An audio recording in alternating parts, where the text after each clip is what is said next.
Ladies and gentlemen, welcome back to the M.V.P, aka Metnick and Vinci Productions NBA podcast / talk show.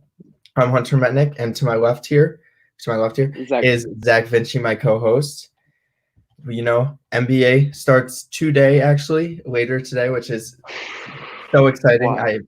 My favorite team, luckily, the Warriors play against the Brooklyn Nets. Can't wait to see just the Golden State Warriors and all the teams that we haven't seen in the bubble could return and play in this upcoming season. And I mean, we've been talking about the season, and Kevin Durant, on Brooklyn, even to see him and Kyrie, how they do. And then you got Lakers Clippers right after it, which is a game that everyone wanted the Western Conference Finals to be. And now we get to see it in the first game of the season. But no, The Clippers are going to upset the Lakers tonight, and then everyone's going to overreact and say the Lakers are got a lot worse and everything, and then the Lakers are still going to beat out the Clippers this year. Yeah, whoever wins, everyone's just going to overrate them and be like, the other team has no chance. But that's how NBA is, and so so yeah. Today we're going to be discussing. We're going to be doing a series actually starting today. Probably like a 2 or 3 podcast series where we're going to be discussing our top 10 players at each position. We're going to start today with point guards and shooting guards. The next podcast will probably be small forwards, power forwards, and then the last podcast, which is the most important one, is top 10 centers, which arguably is the most crazy, and our top 15 players of all time. Yeah. And so the series is going to last roughly, probably 3 to 4 podcasts, and so you guys will want to tune in for that. So starting today, we're going to do point guards and shooting guards of all time. And then, we're going to start with honorable mentions. I know you did top 15 for yourself. Well, no, I mean, I did 15, but if we're only doing 10, we can do 10 and then talk about some honorable mentions as well. Yeah, let's start with the honorable mentions and we'll work our way up to number 1. All right. So for, honorable mentions at the point guard position that barely just didn't crack the top 10. I have two names that I feel like we should start with. Kyrie Irving and Tony Parker. Kyrie Irving, okay.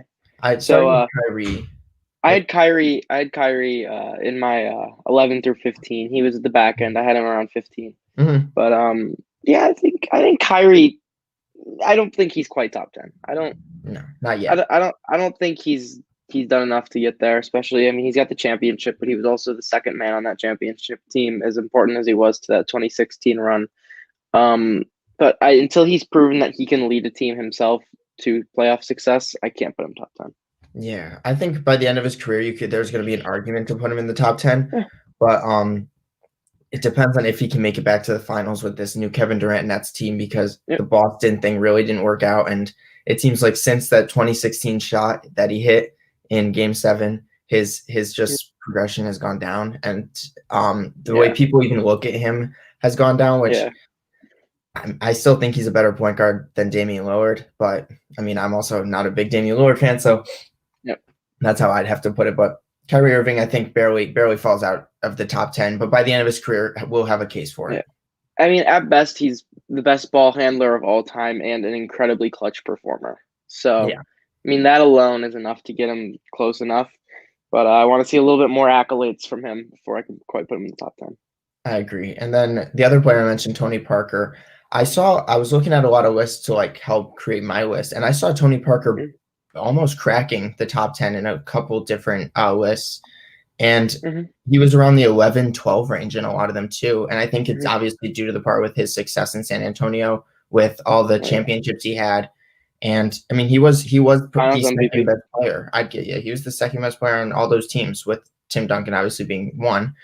So what are your thoughts on Tony Parker? I mean, he's got a Finals MVP, which is incredibly impressive. And he was instrumental in all those Spurs championships.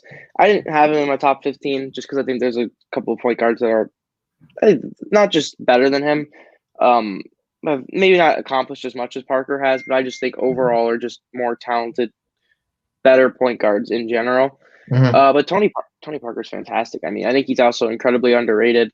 Just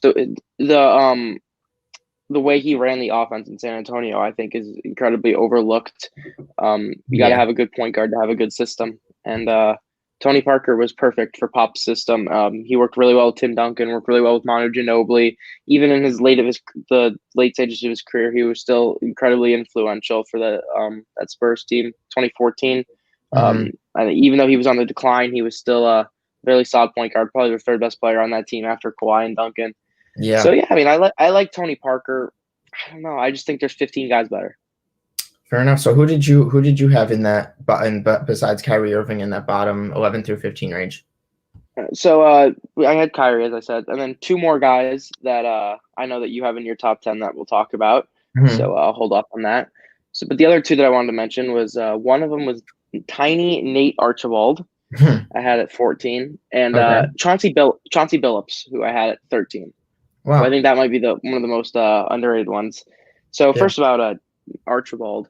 I've always been incredibly impressed with Archibald just because of his size and his stature. You know, the nickname Tiny really does justice to him. I think he was 5'10", 5'9", and he was a scoring leader. I mean, this guy led the league in scoring one time, which is incredibly impressive. Very reminiscent of Allen Iverson. He was an incredibly talented point guard for back when they were the Kansas City Royals instead of the Sacramento Kings, and then the New Jersey Nets too for a little bit. And I mean, Archibald was incredibly talented. Great scorer, great passer. I just think he had all the tools to be one of the best point guards of all time. And I just think that the fact that he played in a very I wouldn't say an easier era, but he didn't find much success either. And in the era he played in the 70s. So I couldn't quite have him in the top 10. But if you're just looking at his stats and just the way he played the game, I think Tiny Archibald definitely deserves a spot in the top 15.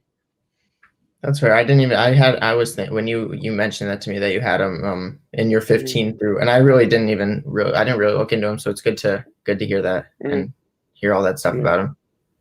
Yeah, and then the other guy I got was Chauncey Billups, who I think has maybe the least talked about championship run when he won it back in 2004, upsetting the Lakers, which is one of the biggest, to me, upset its finals in NBA history. That doesn't really get talked about at all. I mean, that Pistons team that Billups led was not the most impressive team, and he really was the guy on that team. I mean, and they had Ben Wallace too, who was a huge part of it. But I mean, Chauncey Billups was the guy on that team. I know he never averaged over 20 points per game in a single season, but he always hovered around it for about 10 to 12 years straight, and he was best player on a championship team. I think that deserves a lot more credit than people give him. So I think Billups is incredibly underrated. Great shooter, great ball handler, and he was always a great leader. So I think he's really overlooked when it comes to these lists a lot. Yeah, when looking at the roughly like 8 through 15 range in point guards, it's hard to like. There's so many different options that you could find and put in there. I mean, a couple of these guys are still playing. Like in my top 7, 3 of them are still playing, and so to see like all these different point guards that just they're still winning. They have a chances to keep winning. I mean, you talk about 5'9". Isaiah Thomas was close up there, and then next thing you know, he fell off the next season. And if Isaiah Thomas was still on Boston, we could be talking about him right now. So I mean, you also have to. It's a delicate balance too, because you have to balance like longevity, which with overall peak too. Like a guy like Chauncey Billups didn't have the greatest peak, but he was a top 5-6 point guard in the league for probably about 8 to 10 straight years. So it's always an interesting balance you got to consider with that. Yeah, definitely. So just finding my goal with finding in my top 10 was just I kind of went off of I didn't go as much off of rings. I tried not to, at least. I tried to go off of who I think is the better player and why they're the better player. Yeah. Obviously, if you're talking about who's the better player, you have to throw championships in there because it's such a crucial part of the NBA. But just when looking at my list, I think I more valued stats and just everything like stats and all NBA stuff, MVPs almost over rings, just because of the fact that I wanted to talk about player. Does that make sense at all? Yeah, I know what you're saying. I tended to try to take it all into consideration. I've always valued rings and overall success as a player to be more impressive than individual stats. which is why you'll always hear me put Bill Russell ahead of Wilt Chamberlain, as we'll talk about in the future. But so yeah, to me it all combines together, which is incredibly important to rank them all. Yeah. So I think now that we've mentioned our honorable mentions, let's head right into our top 10. Where I know we have a couple of players who was in my top 10 and not in your top 10. So we'll start with number 10. We'll work our way up. At number 10, I have someone who I think you have a little bit higher if I had to take a guess, which is Jason Kidd. Yeah, I have Jason Kidd at 8. I love Jason Kidd. Yeah, tell me. But I want to. Oh, you want me to go? Okay. I love Jason Kidd. I think he's a little bit underrated. As you heard, I had him at 8. You had him at 10. But I think he's really slept on. Which, when you just look at his overall talent, you were just talking about talent and overall, like, who's the best player. And I think if you took away accolades, I think Jason Kidd should be even higher. I know he hasn't. He has one championship, which was with the late stages of his career with the Dallas Mavericks. So he wasn't really in his prime when he won the championship. But he led the New Jersey Nets to the championship one time in what I thought was a very impressive playoff run. And he was a multiple-time All-Star. Again, never averaged 20 points per game, but he was always in the 16 to 18 range for a solid 8 to 10 seasons. And then one thing that I think is really overlooked is how great he was defensively and rebounding.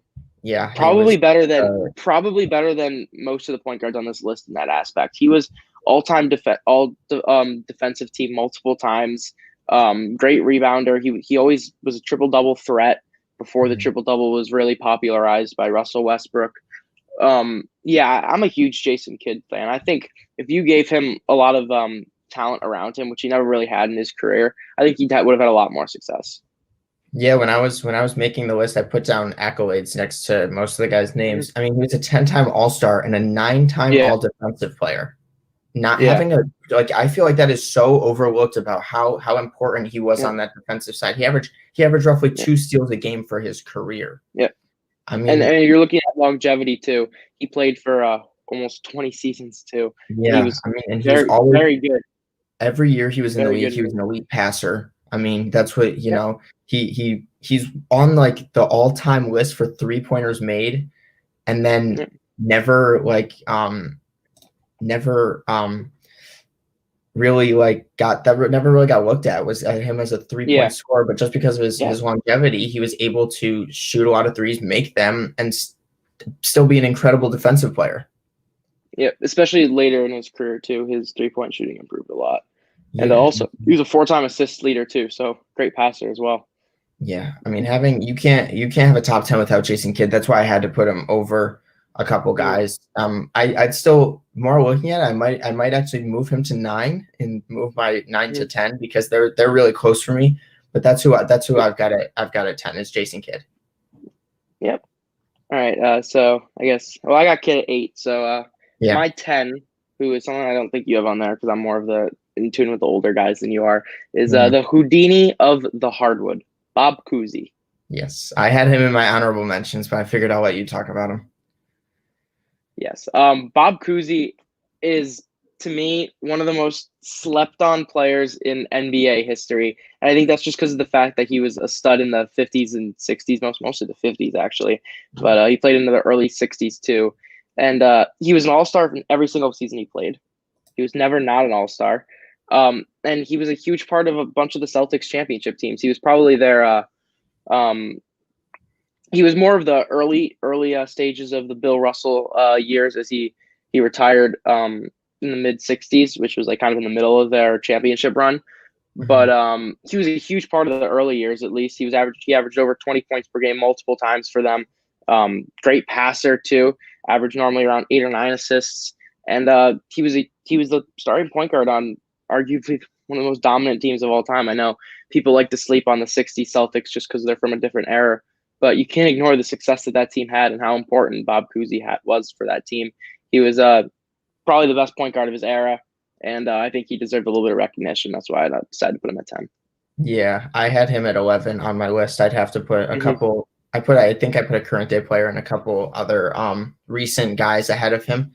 But I mean, you can't, when you're talking about success, I mean, that 50s and 60s Celtics team is the best ever in NBA history. So Yeah, and I mean, to me, the nail in the coffin to put Cousy in the top 10 was just the fact that from in the all 13 seasons he played in the NBA, he was an all-star, which I know there were less teams back then, but I still think that's incredibly impressive. Going from age, I think it was like 22 to 35, he was an all-star every single year, which is really impressive. Yeah, especially coming out to your rookie year, being an all-star already, Yeah. and in your later years when you're supposed to be on the decline, still being an all-star. I mean, that's Exactly. LeBron James type stuff. Exactly. Moving on to Exactly.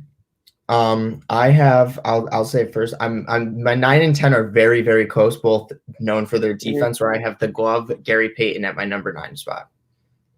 Gary Payton. I had Gary Payton just outside my top 10 at number 11, but Okay. I can totally see why you have him in there. I'm a big Gary Payton fan. Yeah. Let me hear it. Just like Jason Kidd, he's a 9-time all-defensive player.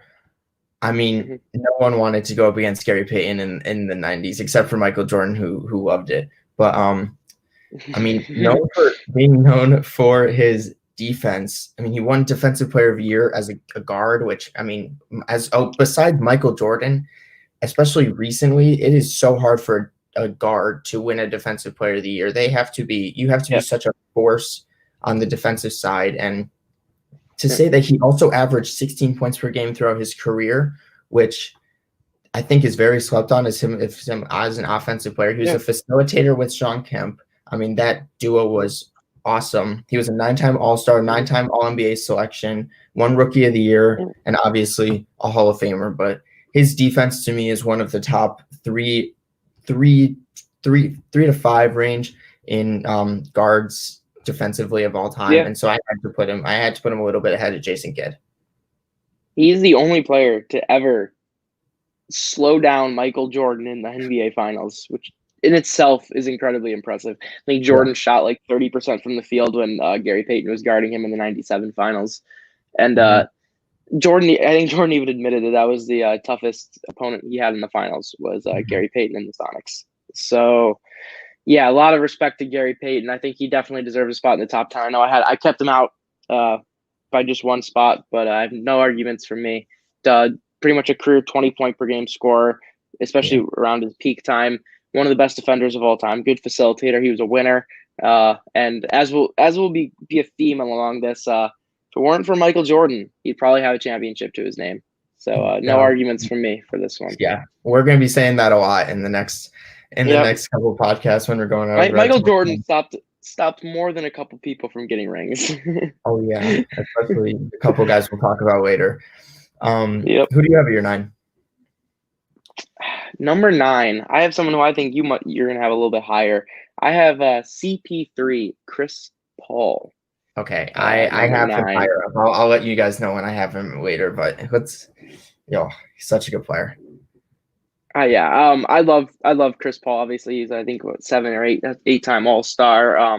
Obviously, incredibly talented. Again, around an 18 to 20 point per game scorer for his career, like most of these other guys. Fantastic passer. He averaged at least in his peak around 10, 11 assists per game. Obviously, Chris Paul, when you just look at his game in itself, obviously top 10 point guard of all time. The one thing holding him back is clearly accolades because he's never been to a championship before, which is I think he's the only point guard on my entire list who's never been to a championship. Oh, wow. So obviously that's going to be his biggest knock in my eyes, and the only reason I don't have him higher. If he had a championship, he's top 5-6 material. But unfortunately, he's had talent around him, especially with the Lob City Clippers and then the James Harden Rockets team. And Chris Paul and James Harden were the only 2 people who even came close to beating the super team Warriors. I mean, people say LeBron was their biggest competition now. James Harden and the Rockets were, especially in 2018, took them to 7 games. Chris Paul was a huge part of that. And then as we saw, Chris Paul's injury really hurt them in winning that series. So we saw it last year, how important he can be when he's leading a team. He's an incredible basketball player. And unfortunately, 8 point guards are a better mix to me of skill and success than Chris Paul. But if you're looking top just skill wise in terms of who's a skilled point guard, Chris Paul's probably top 5 or 6. Yeah, I mean, I have him at 6 on my list, and one thing that I think goes a little bit underlooked is along with Gary Payton and Jason Kidd, he has 9 all-defensive team selections. For a 6-foot point guard who's known for just facilitating and leading a team, 9 all-defensive team selections is he's one of the most underrated defenders ever. I mean, he averaged 2 steals as of right now, at least. He's averaging 2.2 steals per game on his career. He's 18.5 points, 9.5 assists, still one of the best passers. I think his time in New Orleans was a little overlooked because of the fact that he really couldn't win there. He really hasn't, obviously, as we talked about, had much success winning. But I think people look back at it and see him as kind of like, they'll see LeBron and Chris Paul versus like the Michael Jordan, like John Stockton kind of stuff, where they'll say like, he couldn't have won. I mean, unless he joined LeBron or joined another super team, Chris Paul has not had a true chance of winning because obviously him and James Harden's gone through 3 or 4 different point guards now. I don't think he really had a chance. The Clippers team, they were dominant. City Clippers had no excuse. The Lob City Clippers had no excuse, and I will always say that they had enough. They had enough pieces, not even to just win the championship, but at least to go to a championship. Yeah. They had all the pieces. They had Chris Paul. They had Blake Griffin, DeAndre Jordan, a great supporting cast for them. To me, that's on Chris Paul. I think that's my only knock against Chris Paul is the fact that he was never able to lead the Lob City Clippers to any form of success. I think they never even made it to. I don't think they ever made it to the Western Conference Finals, did they? I think they never made it past the second round. The Lob City Clippers. Yeah. So that's to me the biggest knock on Chris Paul's career and the only reason I can't have him above 9. Gotcha. Yeah, so I've got him a little higher. I'm a huge Chris Paul fan. I love watching him. Yeah. I mean, Jack and I are really rooting for the Phoenix Suns this year just because of the fact that we think a Chris Paul Devin Booker backcourt could be one of the most fun backcourts in the NBA, if not and possibly the best. Yeah, it's gonna be fun. That goes through my 10, 9, and 6, and so I say we move on to our 8s. So we've talked about my 8. We talked about my 8, 9, 10 now. Yes, we've talked about my 8, 9, 10. So let me hear what your 8 is.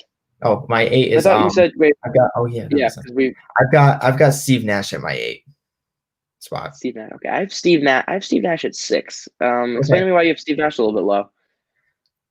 Honestly, the reason I put him ahead of a Gary Payton and Jason Kidd just because he's such a dominant passer and just so I loved watching Steve Nash. I watch his highlights. I mean, he's just a fun player. He won the MVP 2 times, and I don't care if anyone says he shouldn't have won the MVP 2 times. He won it. Good for him. He doesn't have. Oh wait, does he have a ring? I'm trying to remember that. Does he have? No, doesn't have a ring. I think he had a ring. I was thinking about back when he played for Dallas for a little bit, but he never got a ring. He is a Hall of Famer, 8-time All-Star, 7-time All-NBA selection, but he wasn't there defensively. That's why I had to put a guy like Chris Paul ahead of him because if we're going to go off of, if he won a ring or not, neither of them won a ring. Chris Paul's more defensively better, and I think he's a better scorer than Steve Nash was. Passing is very, very even. I think I'd probably give the edge to Steve Nash because of how just dominant he was. But that's why I've got Steve Nash in my 8 spot. Yeah, so I was wrong last time. I was Steve Nash also has never been to the finals before. That's something else that I was wrong about. But obviously I have him, as you can see, a couple spots ahead of Chris Paul. Yeah. And I wouldn't change that. I just think, to me, what you said about Chris Paul, about how he's never had a chance, well, I think Steve Nash has also had a chance. I think Steve Nash has had less support than Chris Paul has in his career. I know he had Amari Stoudemire on the Suns, but overall, I don't think Nash ever had, at least in his prime, adequate help to be a championship team. Yeah, we're gonna look past that. But but I mean, 2-time MVP. I think I might be wrong about this, but I think is this the first time one of the people we've talked about has been an MVP? Yeah, I think it is. I think this is our lowest MVP. Yeah, and 2-time, and in the 2000s too, which is one of the most competitive eras of basketball too. Yeah. Got a ton of absolute studs playing in that era between Shaq, Kobe, Tim Duncan, Kevin Garnett, Dwayne Wade, Dirk Nowitzki, all type of LeBron, all kinds of guys like that. Yeah, so I think those are incredibly overlooked. Again, he never averaged 20 points per game, but everything else about his game makes up for it. I mean, he was not only was he such a good scorer, he was efficient. Like, while he never did average 20, it was also because he wasn't really shooting that much. There were so many other aspects to his game. Because he did everything well, which is what I really like about him. There were no weaknesses to Steve Nash's game. He was a really good really good 3-point shooter. To me, he's a top 3 passer of all time. His court vision was unparalleled. And he was never known for his defense, but he was always he wasn't a liability. He was a decent defender. Yeah, he wasn't a liability defensively.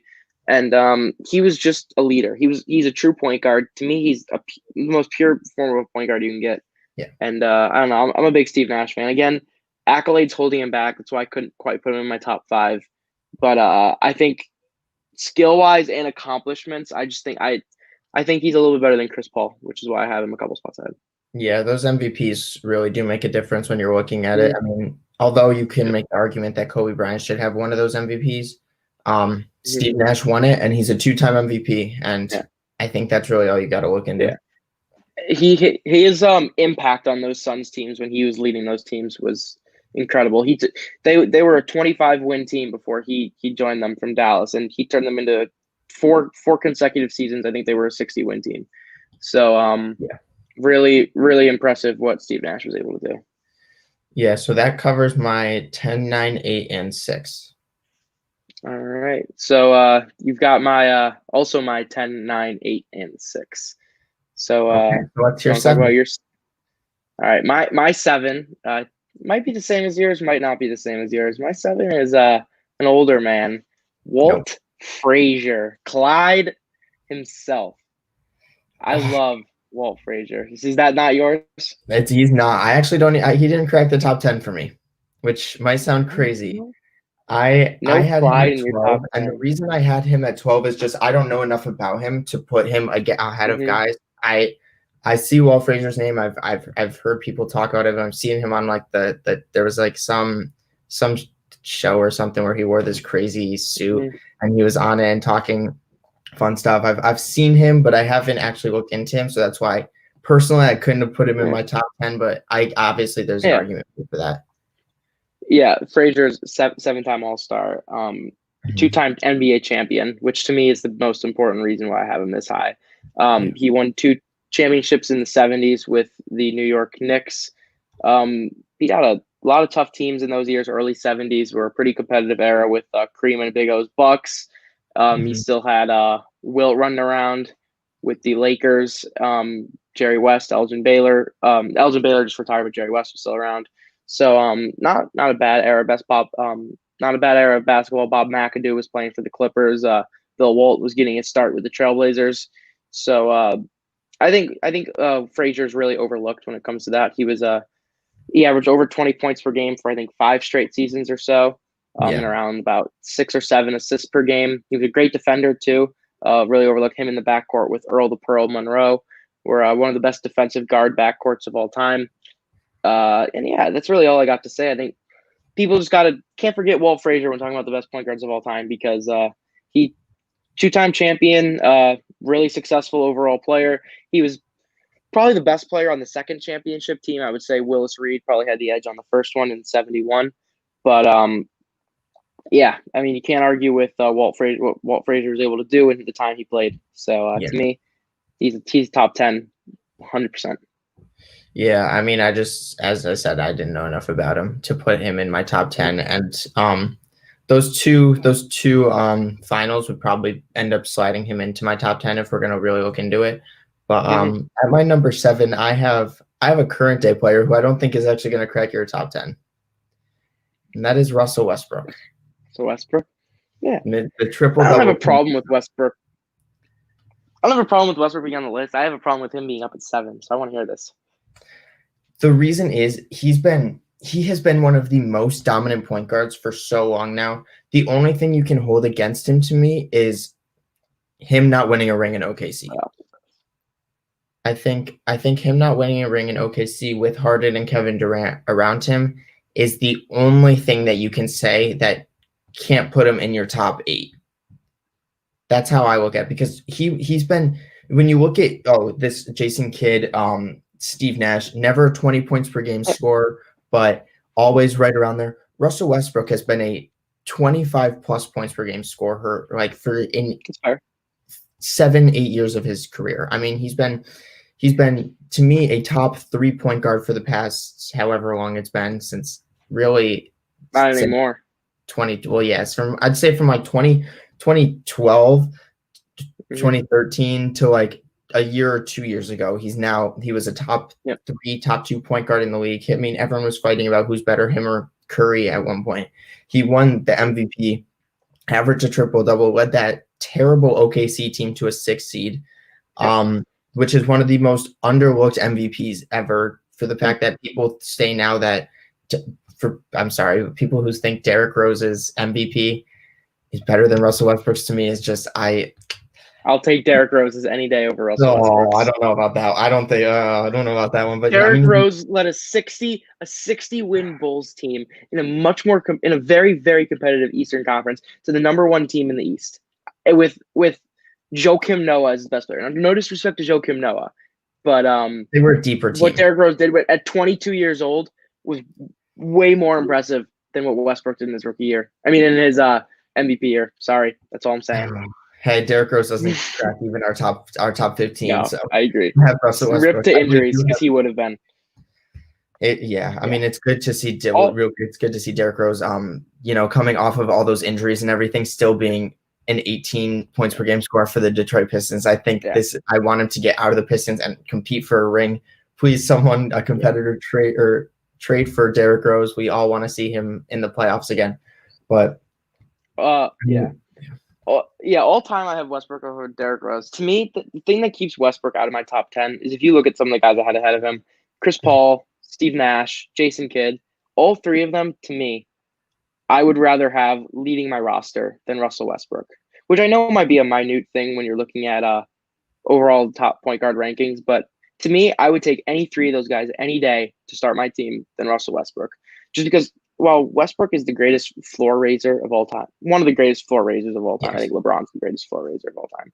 Westbrook can go to the worst team in the league. You put him on it, and they're a playoff team. That's what you could put on the Knicks this year, and they'd make the playoffs. Right. You could put Russell Westbrook on the current day Lakers or the current day Clippers or the current day Nets or whatever, and they become a worse basketball team. He doesn't make a good team great. And to me, I will always take the guys, the ceiling raisers, the guys who will come in,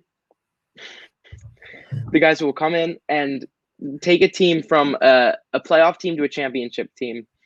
And I think guys like Chris Paul, Jason Kidd, Steve Nash all day will contribute more to championship success than Russell Westbrook. Yeah.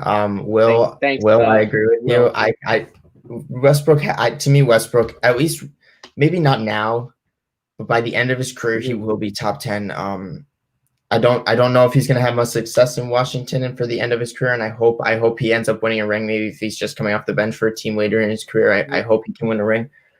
But Russell Westbrook, he's just such a dominant NBA player. I mean, you watch him play. He runs the floor. Everyone can make fun of him for his shooting ability and his fit next to like Harden in last year. And if you gave a prime Steve Nash or Jason Kidd, Kevin Durant and James Harden, or either of them, they win a championship. That's all I'm saying. That's the way I see it. That's the way I see it. So okay. I love Westbrook. To me, he's never, as the best player on a team, that team's never going to be anywhere near a contender. And I think with Nash and Kidd and Paul, guys like that, I think they could be the best player on a team and be a contender. So that's why I have Westbrook just outside my top 10. The argument for that to me is he played with Paul George, who was already a top 15 player, and then made him a top 3rd in All-Star or in MVP voting for that season. Yeah, and they lost in the first round. To the Jazz. That is true. That's our argument. I don't know.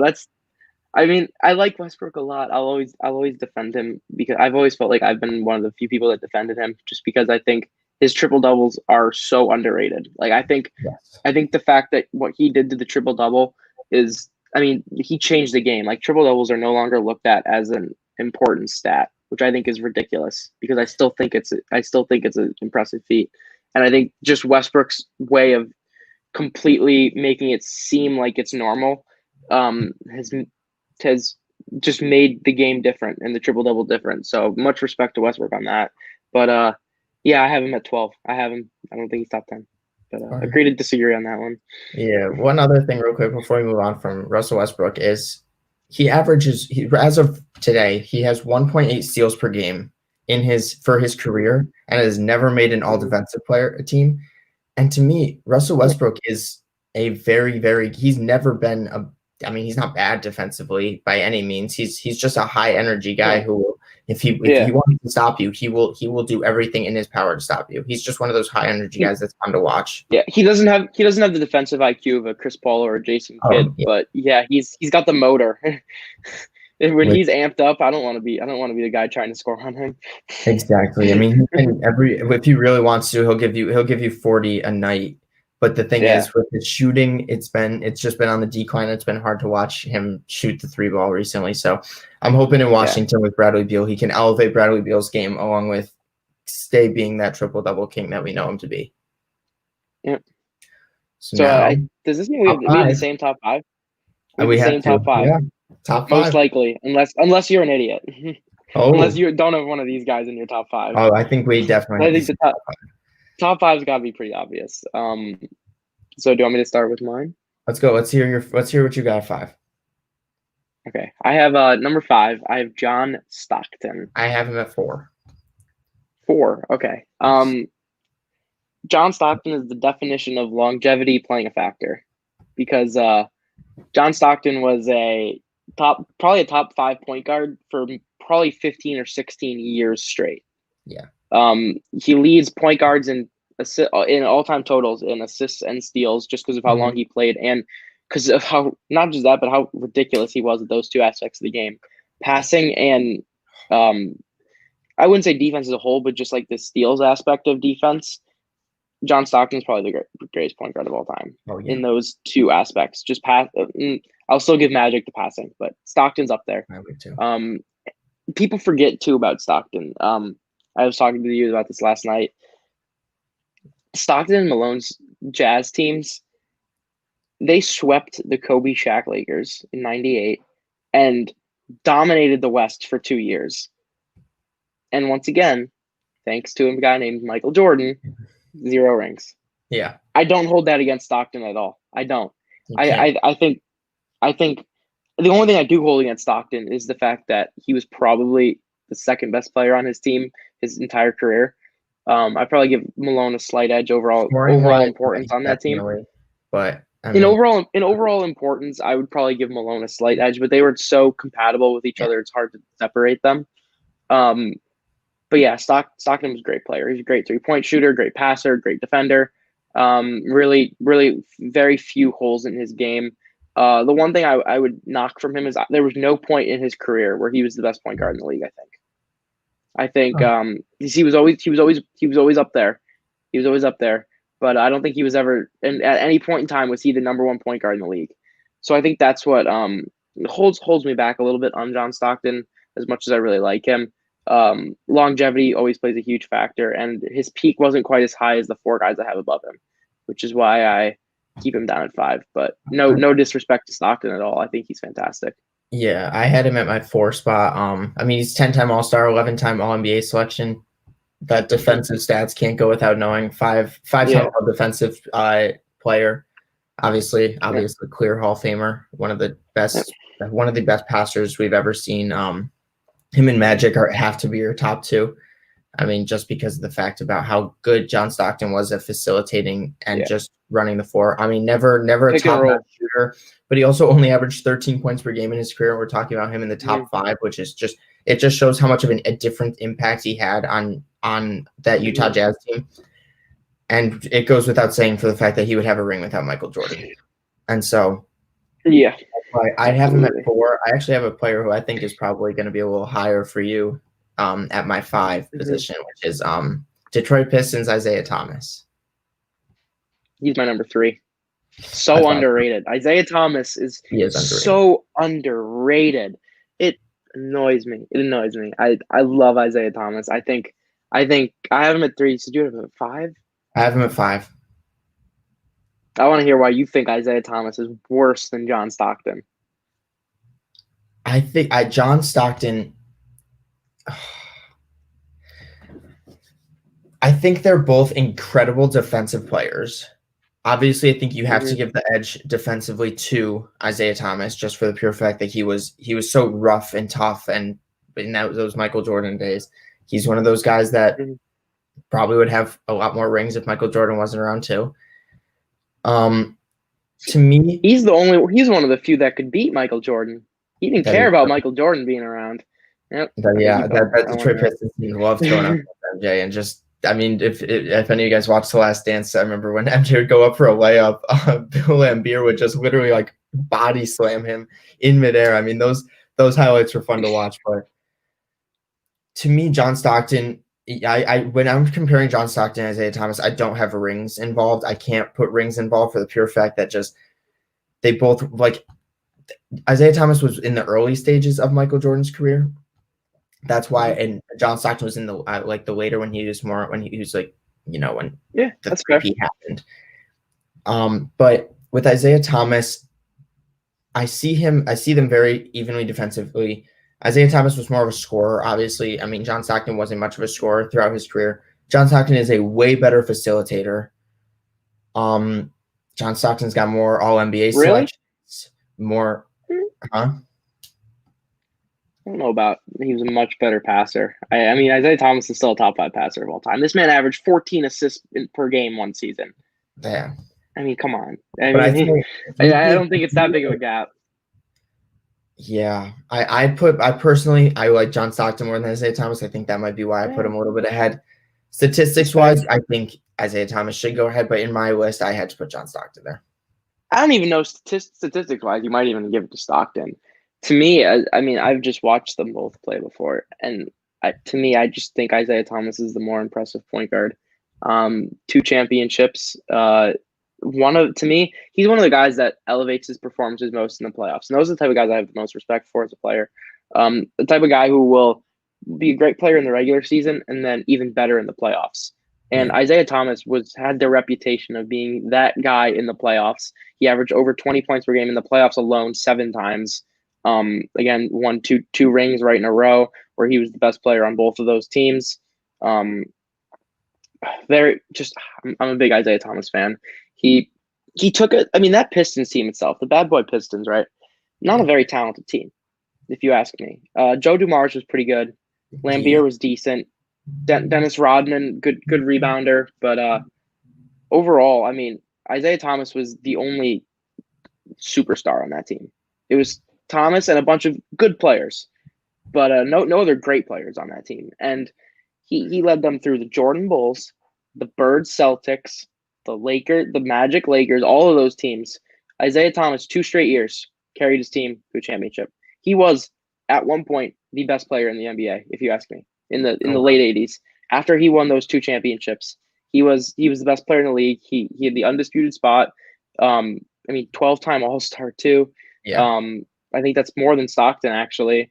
Right too, yeah. And those are 12 consecutive years too. He was dominant in those years. He averaged around 10 assists pretty much his entire career. Always averaged around 2.5 steals too. So no slouch defensively. Yeah. Overall defensive impact to me, I think he was probably better than John Stockton. Just the way the bad boys Pistons played defense. And he's another example of one of those guys that if I need a point guard leading my team, I will take Isaiah Thomas over just about anyone. I think he's a great ceiling raiser. I think that you put him on any contending team, that team immediately becomes infinitely better because of the presence of Isaiah Thomas. Yeah, John Stockton and Isaiah Thomas are just different players when you look at their play styles and the way that they'd run the floor. I mean, Isaiah Thomas is very defensive oriented, high energy guy who will just come at your throat, where John Stockton's more of like, I'm just gonna like cook you. Like I'm just, that's all I'm gonna do. Like, I'm not gonna say anything to you. And so like he just quietly will John Stockton quietly put up the most assists in NBA history. Like I feel like you look at all these other passers. Not even close.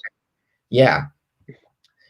I mean, not even close. I mean, people got to wait to reach Yeah, it just shows the longevity of John Stockton and how I mean he averaged less assists per game than a couple Magic, who I would say is probably the best passer of all time. But his longevity, he averaged 10.5 assists per game for so many years. I mean, like he's such an incredible player. So the way that they play is so different. So comparing them is kind of hard when you're putting them on a list like this. But I have John Stockton one spot ahead. Fair. But I like your argument. This is as much as I disagree with the Westbrook thing. Like I get that. This is to me the only thing that I like really disagree on in your list. I know a lot of people will have Stockton ahead of Isaiah all time. That to me is something I'm really like passionate on. I think Isaiah is so underrated, and to me, I think he's the clear number 3 point guard of all time. Yeah, to me, I'd put him and John Stockton are the 4 and 5 spot. But to me, the clear number. Yeah, who's your 3? The clear number 3 to me is the Big O, Oscar Robertson. I got Robertson 4. I don't think you'll see much disagreement from me on this, just because of how much I love Isaiah Thomas, which is why I put Thomas ahead of him. Yeah. Robertson's incredible. I'll let you talk about this one because I rambled on for Thomas most of the time. 26, 8, and 10 as for a career. For a 12-time All-Star, that's a bad time All-NBA player. He won the MVP in '63. It still averages a steal per block or a steal per game. That's it. That's all I gotta say. I mean, the Big O is the numbers speak for themselves. He was the most dominant player of his. No one could ever see a point guard running and playing as incredible as he did during that time. I mean, he put up triple doubles before people even knew probably what a triple double was. Yeah. He wasn't. You won't see much agreement from me here. That's the only grudge on him is he wasn't that of a successful when it comes to like championships. Mm-hmm. But to me, the Big O is he's just such an incredible dominant player, so ahead of his time. You put Russell Westbrook in that era, and I think we're talking about Russell Westbrook at 3 instead of the Big O. But I just think the Big O is a clear number 3 in my eyes. Yeah, I mean, it's hard to look at the success because he played in the '60s, which was Bill Russell era. So, which is why. First of all, don't disrespect Bill Russell's rings because he played against a lot of really good players in that era. So people stop the Bill Russell slander. I'll probably talk a lot about Bill Russell when we get to the centers. I'm a big Bill Russell fan. But Oscar Robertson, I mean, he was the probably top 3 player of the '60s. He was an all-star every single season of the '60s, averaged around, like you said, 26, 8, and 10. Averaged the first player to ever average triple-double in a season, one of only 2 players to have done that all time. His numbers are incredible, and his play is incredible, too. If you go back and watch his games, I know sometimes it's hard to come by highlights in the *60s, but Oscar Robertson, he's a special one, so I recommend going to watch that if you haven't already. But, that's all I really got to say. I mean, I don't think you're going to get much disagreement from Robertson at 3. I mean, like I said, I have him at 4, but that's only because I think Isaiah is just more overall a little bit more impressive what he did, especially with success wise. But it's close. It's close. Yeah, Big O is just such a dominant player, and without if Steph Curry didn't have this appearance, he'd be to me the number 2 point guard in of all time. I think the number 1's pretty clear, but at number 2, we'll move on to our top 2. I've got my favorite point guard of all time. By the end of his career, he will be the number 1 point guard when he wins 2 more rings with the Golden State Warriors, Stephen Curry. I'm disappointed. I was really hoping you'd put him at 1 so I could tell you when you are. I can't do it. No, it's good. I mean, Curry's 2. Curry's 2. I mean, finals appearances for Magic. How is Curry supposed to beat that? I mean, we'll get to Magic in a second. I really wanted to because 5 straight finals is one of the most impressive things ever. I don't care how much slander they get for 3-1, all the slander that they could get. 5 straight finals appearances with the teams that they were going up against in the West. Mm-hmm. They completely got rid of that Clippers team that we talked about that would make Chris Paul. The Warriors just got rid of that. There's just so many teams that I feel like the Warriors, the San Antonio Spurs went 40-1 at home in that 2016 season when the Warriors won 73 games. That Spurs team is not talked about at all because of the fact that they won 73 games, the Warriors. And Yeah. Steph Curry's the greatest shooter. He's the greatest shooter of all time. He's such an underrated facilitator in the game to me. The way he just runs the floor, his ball handling, he's top 5 ball handler of all time. Mm-hmm. He changed the way everyone looks at the NBA with just 3-point shooting on 3-point shooting. He's a ceiling raiser. He's even a floor raiser too. He's just a player raiser. Everyone around him gets better. Draymond Green to me would be nothing without Steph Curry, and just six-time All-Star already. He's still got 6-7 more years left in his career. I don't see why he shouldn't get to that number 1 spot. I don't want to hear anything about Kevin Durant. I don't want to hear anything about a super team, because Steph Curry in 2013 through 2016, before Kevin Durant came, 47 wins, 51 wins, 67 wins, 73 wins. Right? That's before Kevin Durant. He had won over 60. Look like a top 5 small forward in the league. Harrison Barnes is still getting paid today because of what Steph Curry did for him. $22 million a year on the Sacramento Kings to average like 15 at most.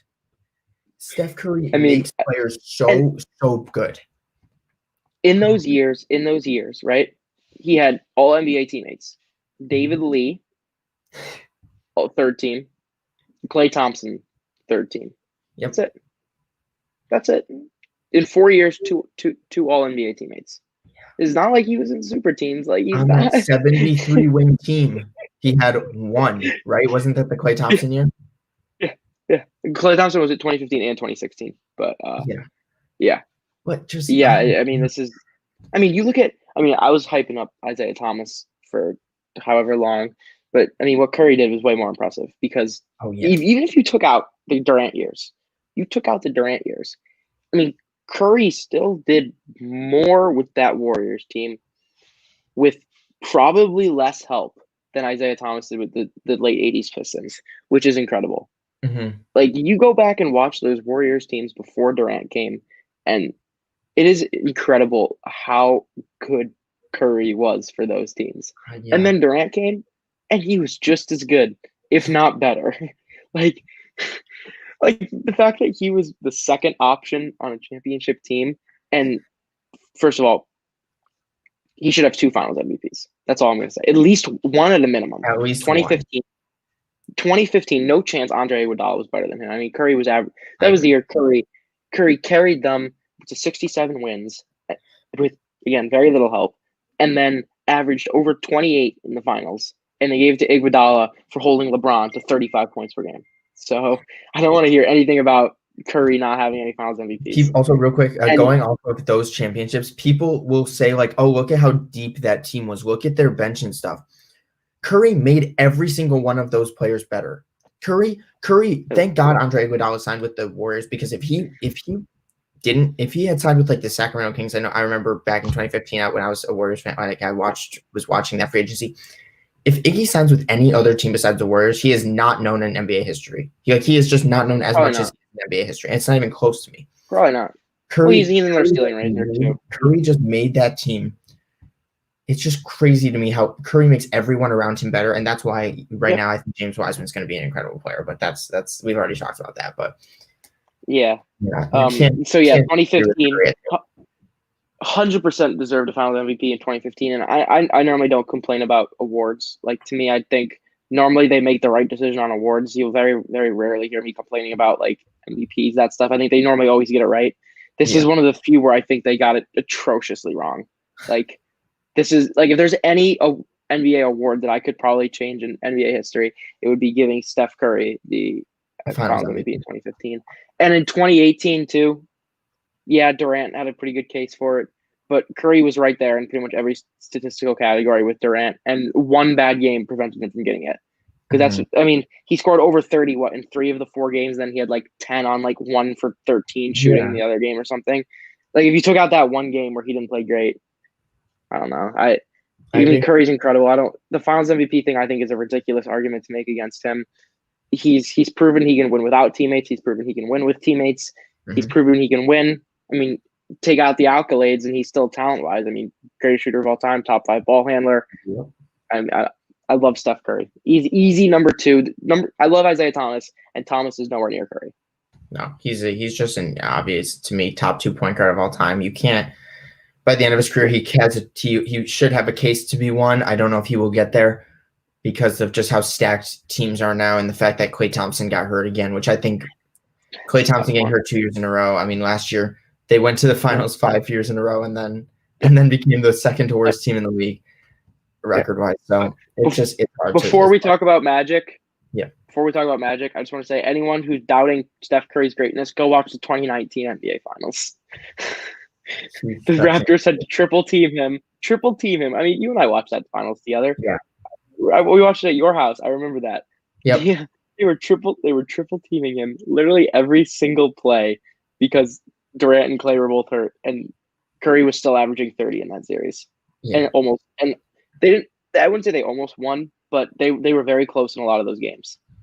So yeah, if Klay or Durant doesn't get hurt, if one gets hurt, I say they still win those NBA Finals. And you look back on that Raptors team, and that was not an easy Raptors team to go up against. People really underlook that team, but yeah, Steph Curry is probably one of the most dominant players in NBA history. I mean, when you really think about it, with his shooting, he's incredible. Yep. So, but he's not number 1.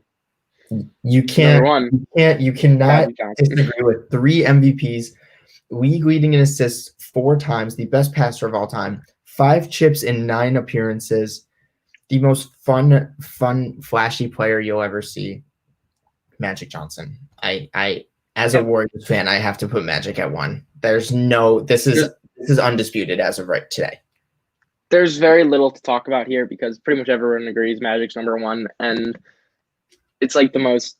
When you start making a point guards list, it starts with Magic 1, and then normally Curry 2, and then everyone else. But Magic's got to be number 1, and it's not even close. Accolade wise, talent wise, I mean, he's the greatest passer of all time. I don't want to hear it from anyone else. Yep. I don't even want to look at numbers. I don't want to look at any of that. You watch Magic Johnson play and the passes he makes.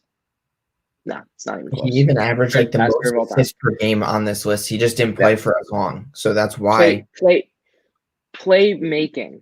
I'll take Magic over anyone in NBA history. He can make plays that no one else could, and I think probably LeBron might be second on that. But Magic is just as a pure playmaker and being able to elevate everyone around him and make plays and just create on the basketball court. He's undisputed number 1. Yep. That's all I gotta say. I mean, he had good teams. List. I mean, he had Kareem and Worthy, but I mean, I don't care. Like, he was that good. He was that good. The only players, if Chris Paul can have some success in Phoenix, he might end up moving up on the list. I don't think he can crack the top 5 even with success. If they win a chip, then I'd good for him. If Chris Paul wins a championship, especially this stage of his career, he's top 5. Yeah, I mean, you got Russell Westbrook who can move up in list. Kyrie Irving by the end of his career, and if he has a lot of success in Brooklyn, could possibly slide into that top 10, that 10-9 spot. But this list is going to be like this until Ja Morant grows up, and so. I was about to say until Cade Cunningham enters the league. I can't wait to see these upcoming players become Ben Simmons, incredible players. So, and if we're gonna count Luka as a point guard, by the end of his career, he could be number 1. Who knows what the hell Luka is? I've seen him as a point guard, shooting guard, and small forward. Yeah, I don't care. It's hard to. He's just Luka. He's just so we're an hour in, and we're now going to be moving on to our top 10 shooting guard lists. We're going to start with our honorable mentions. I think one honorable mention we both have a little bit outside of our top 10 is Manu Ginobili, who I think just needs to be appreciated real quick for him and Tony Parker. We talked about Tony Parker and the point guards. Manu Ginobili was the third best player on that team, arguably second at some points. He came off the bench and was the greatest 6 man of all time. It's Manu. You can't not like Manu. The Euro step, which is one of my personal favorite moves that I like to use in basketball. All the time. A staple of Manu Ginobili. So respect to him for giving us that. Popovich, Spurs, can't argue with it. Manu was great. I think we both agree on that. I don't think I've ever met anyone who disrespects Manu that much. Like Manu's pretty well loved among fans, among players. I think almost everyone would consider him top 15 shooting guard of all time or in the area. I don't think he's done enough to be top 10. I know as good as he was on the Spurs, for most of his career he was the third best player on his team, which makes me knock him a little bit. Yeah. But he was incredibly influential in those championship teams. So no arguments for me there. Yeah. I think I had him at 13 overall. So. The 8 through, I think we will have the same top 7-ish in a different order, but the 8 through 14 range, 15 range is wide open. There's so many different players that you could put in there. I mean, I had to leave Tracy McGrady out of my top 10, who to me is one of might as well talk about him. Tracy McGrady, I have him at 12. Yeah. So you didn't have him in your top. Did you have him as honorable mention? Yeah, he was an honorable mention kind of player. And to me, you can make the case for him to be in the top 10. I mean, without a couple injuries, I mean, he's a top 5 shooting guard of all time. He was just dominant to me. I loved watching him. I love his game. He never really had a lot of success, but Tracy McGrady is one of the best scorers, one of the most just talented all-around players of all time to me. I mean, in his peak, he averaged 32 points per game. Yeah. I don't care how you slice it. That's impressive. Mm-hmm. If you said, like you said, injuries really derailed his career, but especially when he was in Orlando, he was something special. Yeah. So, like you said, you never really found much success. He wasn't really on good teams that much, so I couldn't really put him in the top 10. But if he kept that up and had a little bit of success, he's top 6, 7 probably. Yeah.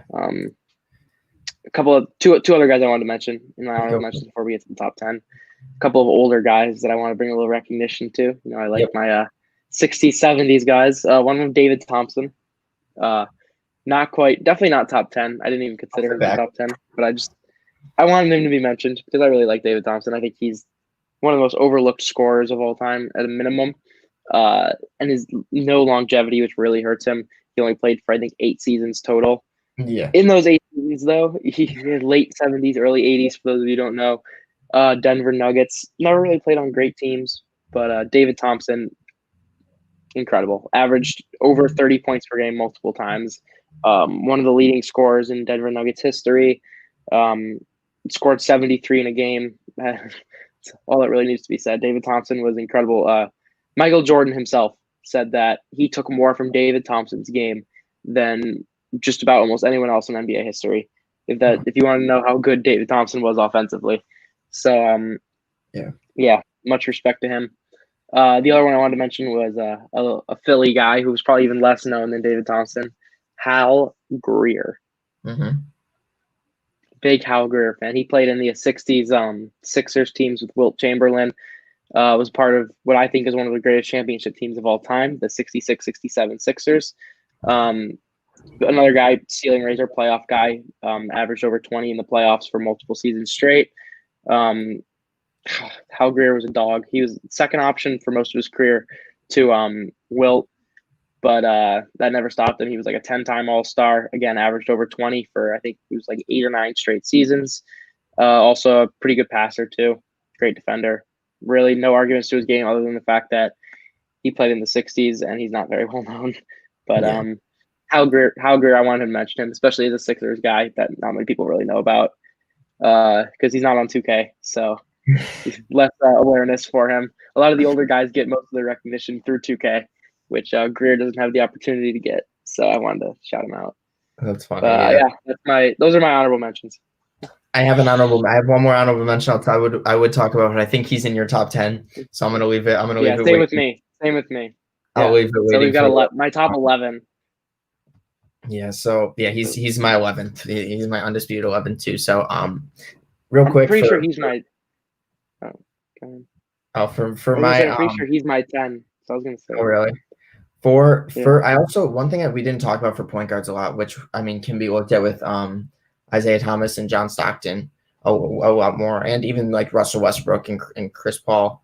We haven't talked about like Olympic success either, which I think is something that you could look to a little bit if you're going to talk about accolades, and just say if you're going to talk about that '92 Dream Team, the Redeem Team, and everything like that. But I mean, it's not you wouldn't think it's a very very big accolade until you realize that USA just lost a couple years ago in the Olympics, and so now I'm over here like, what the heck is going, like what? But it's something maybe you could look into if you're more of an international kind of guy that's ranking your players.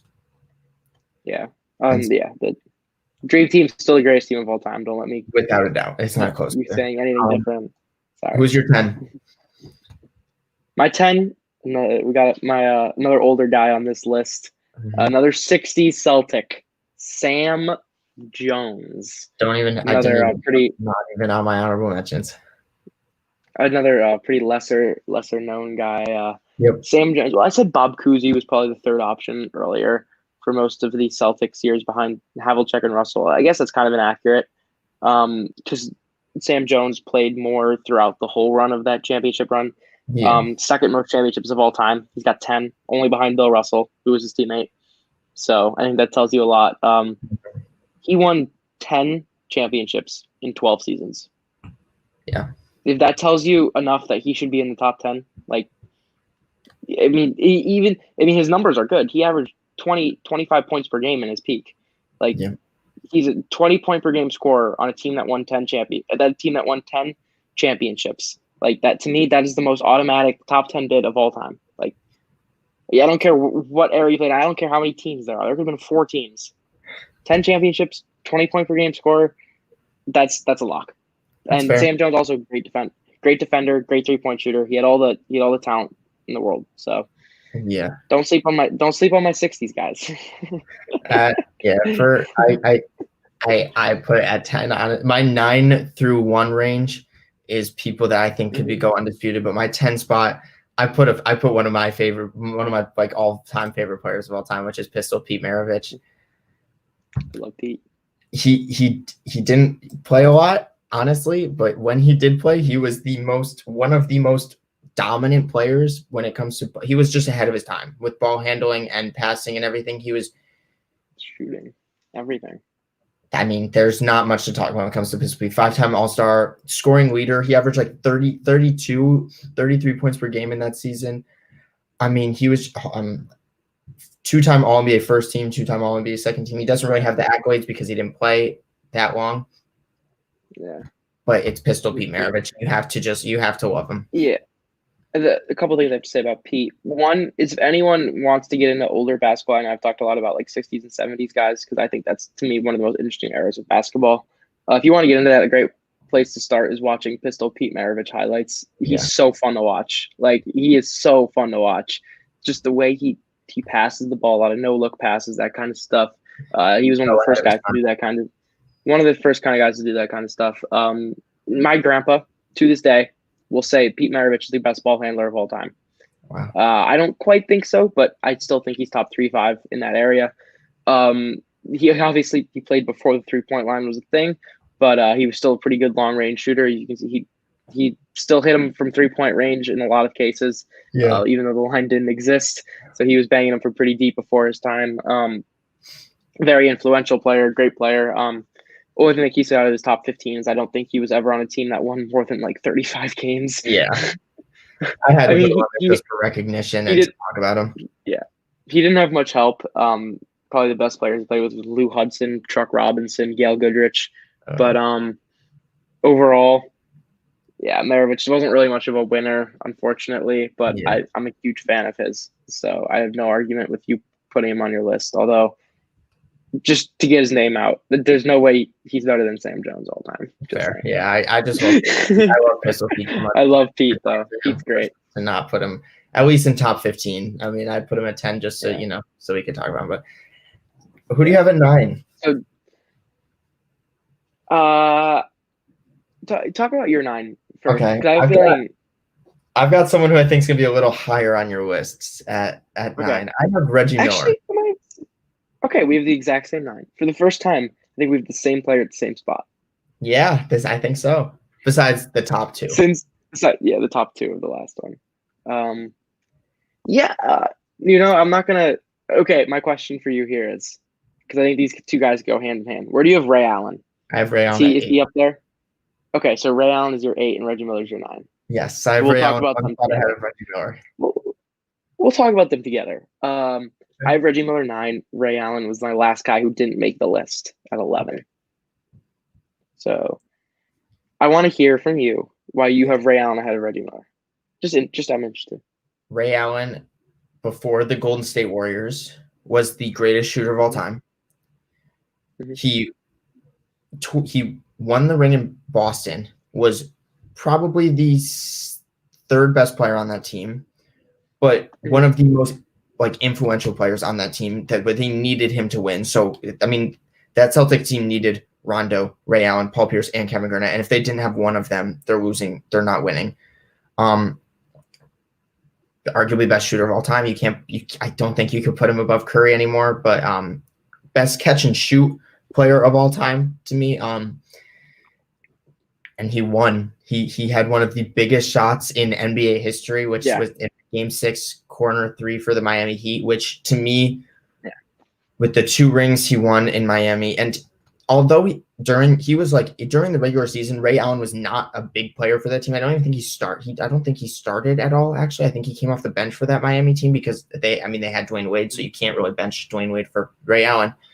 But when they needed him, he came up clutch, and I think Ray Allen's I think now he's becoming more and more underappreciated because there's such good shooters in the league like Klay Thompson and Curry, where because of success and pure skill level, I'd have to put Ray Allen above Reggie Miller. Even though Reggie Miller's one of those players where if it wasn't for Michael Jordan, he probably could have had a ring. He still would have been competing for it, but he probably could have. Yeah. I have to put Ray Allen ahead of him just for the 2 championships. And that makes sense.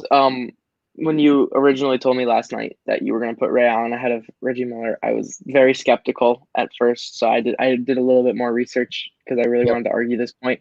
And as I researched, I realized it's a lot closer than I originally thought it was. Yeah. I was prepared to come in here to tell you why Reggie Miller was 10 times better than Ray Allen. And I was doing a little bit of research, and I was like, you know what? It's close. It's pretty close. It's very close. They're 8 and 9 to me, and you can put Reggie Miller ahead of him, and I wouldn't be mad. Yeah. So yeah, I think the championships helped for Ray Allen. Yep. Bit of an asterisk on the Heat one, but obviously the shot. You can't argue with that. Overall impact, of course, he did only. That team had very little floor spacing. If you really look at it, LeBron was a great shooter back when he was in Miami. Dwayne Wade's never been a top-notch 3-point shooter. They had Bosh and I guess Chalmers, but Ray Allen gave them that shooting they needed to just put them over the top. Yep. But yeah, no, Allen got the accolades, which is why I don't think it's a bad argument to put Allen ahead of Miller. I know Allen has more All-Star appearances, obviously the 2 championships that Miller never had, and I think he had 1 more All-NBA selection than Miller did. Yep. I think it was 2-1, although that might be off.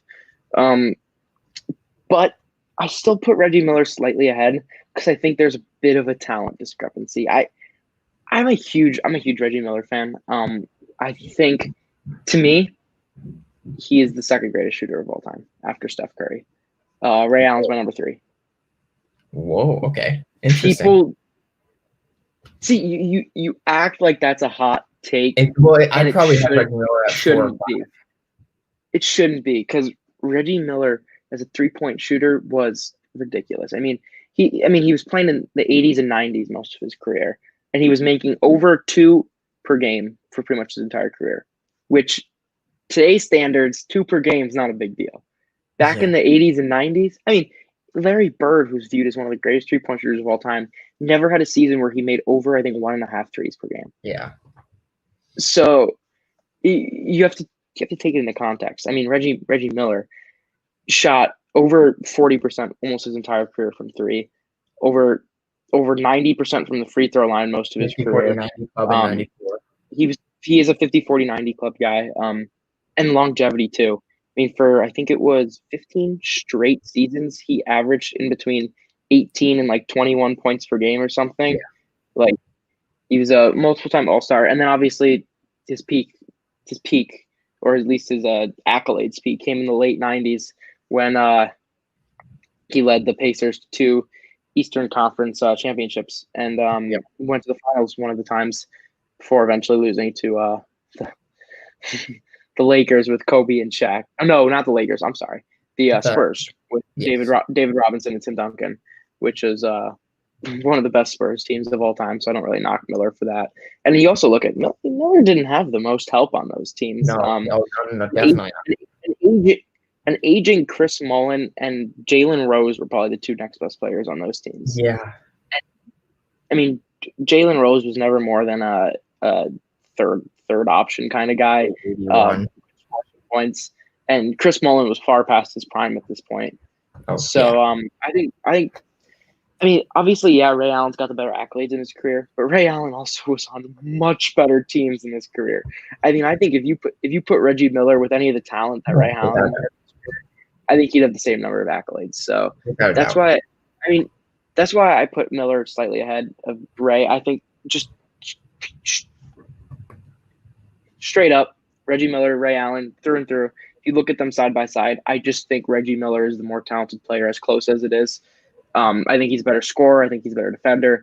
I think he's a better 3-point shooter, as close as it is. And I think just levels of teammate is the only thing separating them right now. But after doing some of the research, I think Ray Allen has the argument to be ahead of Miller just because of the championships, more All-Star appearances, that kind of stuff. I mean, they're skill-wise, I'd say shooting-wise, they're very, very similar. I mean, they're two of the top 5 shooters of all time. And I think undisputed. Ray Allen's starting to get just more underappreciated for what he did in his career because of the fact that, everyone's like, oh, Klay Thompson's like a better shooter, all this crazy stuff. And I'm like, okay, maybe you can say he's a better shooter, but let's not forget that Ray Allen was like, he was just an incredible player. And obviously with Reggie Miller, they're just both two, I feel like, underrated guys who aren't looked at as much as they should be for how good they were skill wise. But people tend to remember the Ray Allen of the Celtics and Heat more as like the third option kind of guy, forgetting the Supersonics Ray Allen that averaged 26 points per game for 3 straight seasons or around there. Number one option. That's incredibly overlooked. Yeah, incredibly overlooked. I mean, that was when his teams were not good and they weren't winning, but still, I mean, he was the last supersonic stud, I guess you could say, right before the team switched. But Ray Allen and Reggie Miller, I think both should. I mean, I know I had Ray Allen 11, but it's close. And that's mostly because I wanted to give Sam Jones some recognition on the list. I think in most cases, Ray Allen and Reggie Miller should be in pretty much everyone's top 10s. Yeah. So let's hear your number 8 then. If you have Ray Allen outside of your top 10, who I think I know what this could be. So this makes me think you don't have this person in your top 10, which this is going to be fun to argue. George, the Ice Man. I will be honest. Irvin. I have no reason to put him outside of my top 10. I did it because I think Ray Allen and Reggie Miller you have to put in there, and I think I love Pistol Pete too much to not put him in there. And then everyone else ahead I think is better than George Gervin, so that's why I put him at 11. 12-time All-Star, 4-time scoring champ. Take a step back. 33 points per game. He averaged over 30 twice. Like I said, 4-time scoring champ. And you want to hear his numbers when he wasn't the scoring champ? He was still averaging 27 points per game. I mean, he averaged over 25 points per game 7 times in his career. Yeah. George Gervin is always forgotten about when you're talking about the best scorers of all time, which is ridiculous. I mean, George Gervin is absolutely up there. Some people consider him a small forward more than a shooting guard. I know he played both in his career, but I think he played a little bit more shooting guard, especially when he was in San Antonio in his peak. That's what he is. He's a scorer through and through. There's not much else to his game. He was always a decent defender. He could grab some rebounds, averaging around 5-6 rebounds per game in his career. Decent passer, but nothing special. The main thing is, I mean, George Gervin, top 5 scorer of all time. He'll just give you buckets. George Gervin's an incredible scorer. He steps on the court, he's gonna get buckets. And that's really all I got to say. People forget about him a lot. I mean, this was a 70s, 80s stud right here. Another one of Michael Jordan's mentors that Jordan said he took a lot from his game from. So, this is also ABA guys. This is our first ABA guy we're talking about here. Yeah. George Gervin came from the ABA, merged into the NBA, and then really took off with the Spurs. So that's really all I got. I can't believe you didn't have him in your top 10. That's incredible. I like Pistol Pete. Honestly, George Gervin probably is 10 for me. I like Reggie Miller and Ray Allen. Reggie Miller, Ray Allen, and George Gervin are my 8 through 10 with probably Pistol Pete in there too. But I mean, he's not better than any of the top 7 guys that I think we probably have the same top 7. The top 7 are kind of undisputed, but yeah. You know what I'll say? Anyone out there, I don't even know if you've seen this. To add credit to your argument, go watch after this. Go watch George Gervin versus Pistol Pete Maravich horse. They played a game of horse at halftime of one of their games one time. You've seen that? Anyone go watch that? It's actually a really fun clip. Gervin, I won't spoil it, but it adds a little credit to your argument. Gervin versus Maravich. Yeah, and, their offensive skill when they played was just, remarkable. Oh, Gervin didn't miss. Open shot, Gervin didn't miss. No, exactly. So that's. And you could Pistol Pete. Pistol Pete plays a little bit longer, and he's probably the same way. Yeah, and I'm a big George Gervin fan. To me, he's in top 5 most underrated players of all time, and the fact that he's at 8 for shooting guards shows how good the top 7 are. Yeah. So let's move on to the top 7, where I think we probably have the same 7 names, just hopefully in a different order. At 7, who do you have? Clyde Drexler. Clyde. Oh, that's beautiful. No disagreement here. Yeah, that's hard for me because when I originally sat down to make the list, I was thinking like Clyde Drexler, guaranteed top 5 shooting guard of all time. That's right. I've always had this thing. I've always had this thing in my head that Drexler, top 5 shooting guard, one of the best of all time. Another guy who was hindered by Michael Jordan. Mm-hmm. But yeah, it's hard to me. It's hard to think there are 6 shooting guards better than him, but I couldn't bring myself to put Drexler ahead of any of the guys ahead of him. Me too. Which is tough, but he was a 10-time All-Star, I think. Yeah, 10-time All-Star. Won the championship with Houston '95. Obviously, was on the Dream Team. That's what I've got down for him. The more impressive, I think, was his 92 run to the championship where they lost to Jordan. Yeah. Then. Because obviously he had Hakeem Olajuwon on his team in '95. Not a knock against him. He was a great second option on that team. Which I actually a lot of people forget about that. He's still a 22 point per game scorer that season. Yeah. So Clyde still had a huge impact on that championship team.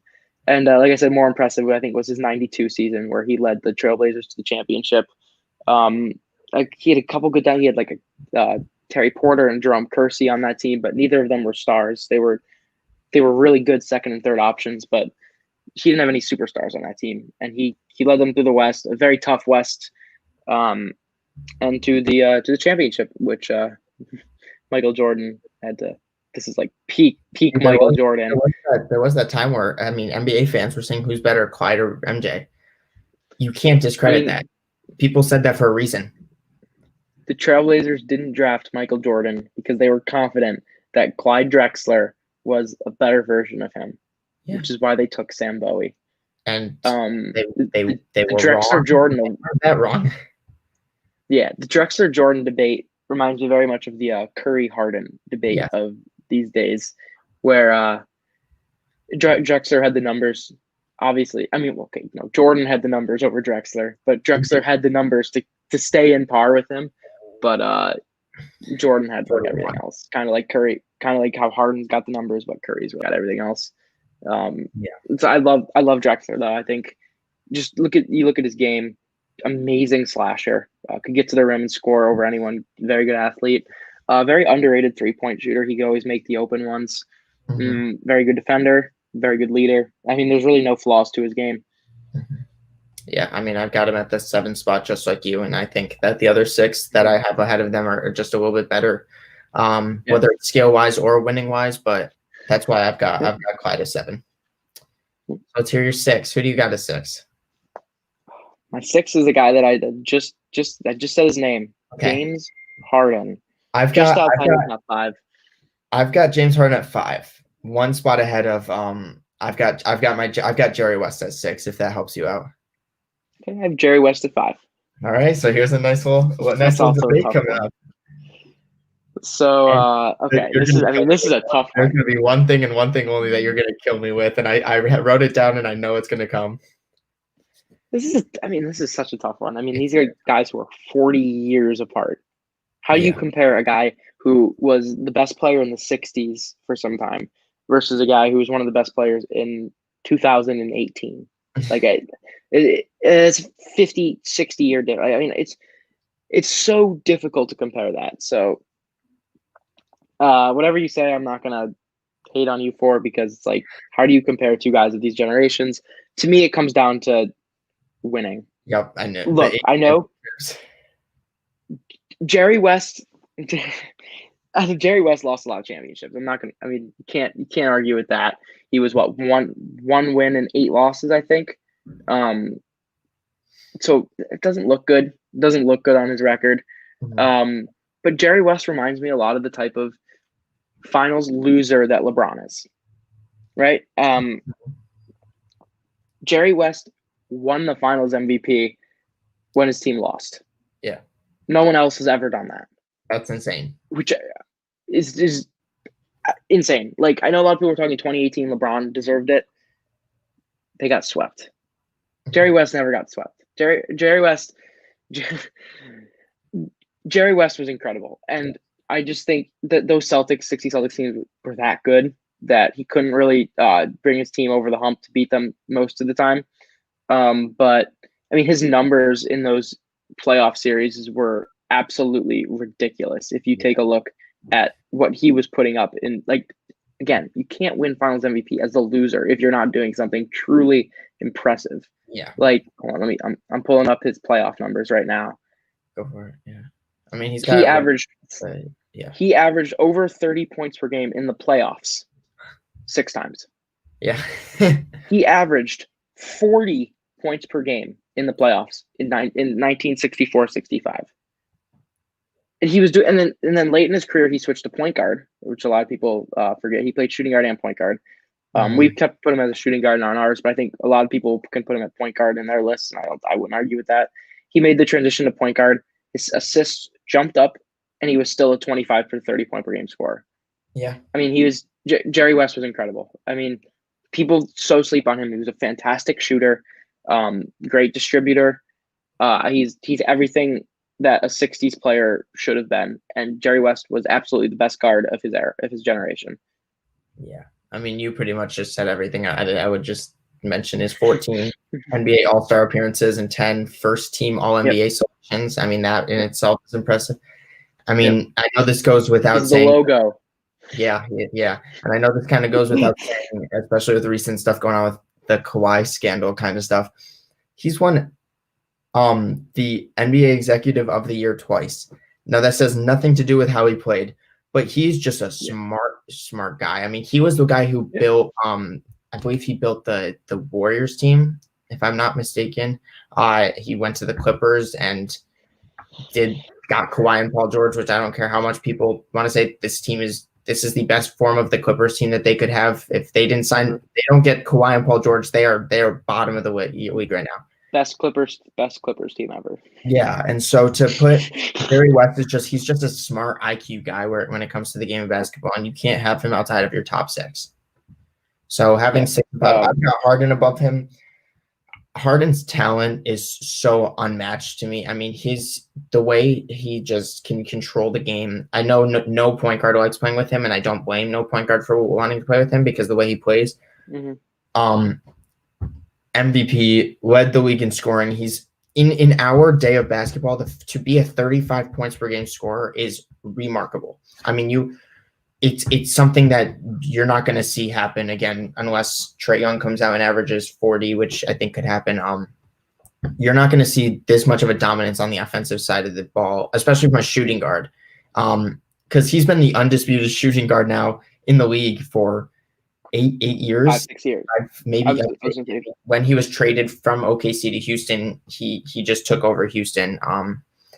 OKC really messed up by not paying him a little bit more money, but I mean, it's Kobe. He hasn't Kobe retired since being in Houston, and if he stays around in Houston for this season, you can't bet against him missing the playoffs again. I mean, he's that good of a player where he's the Russell Westbrook. He'll take a team and he'll put them to the playoffs, and no matter who's around him. And so, yes, Jerry West has the accolades, the 1-8. I guess I don't know if it hurts or helps him in the James Harden argument because James Harden's never been there. He's been there, and he's obviously 0 for 1, I guess, but he wasn't. He was the fourth option. Yeah, sixth man on that team. Hard you to can't count really talk that much about him. He's also not done with his career, so if you put Jerry West ahead of him right now, I won't fault you for it. But by the end of his career, he will definitely be that top 5 range to me, and I think with his skill set, we never got to watch Jerry West, so maybe if you're from the 60s, you probably put Jerry West ahead of him, but I got James Harden at 5. Dare I say, is this a bold take that James Harden is underrated right now in the current NBA? No, I think he's underrated.